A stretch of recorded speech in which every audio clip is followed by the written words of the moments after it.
Use the Countif function to count the number of cells that meet criteria you specify, the number of times a name shows up within a range of cells. To use a formula with Countif, select an empty cell, type the equals sign, and type Countif into the cell, followed by an opening parenthesis.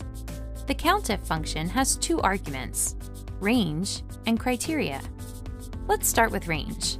Select a range of cells, type a comma to advance to the next argument, which is the criteria to look for. Type a quotation mark, and then the name Buchanan as the search criteria. End with another quotation mark. Type a closing parenthesis and press Enter. Buchanan's name appears 7 times within the selected range. To change the arguments of the function, you don't need to retype it. Select the formula bar and replace Buchanan's name with another salesperson.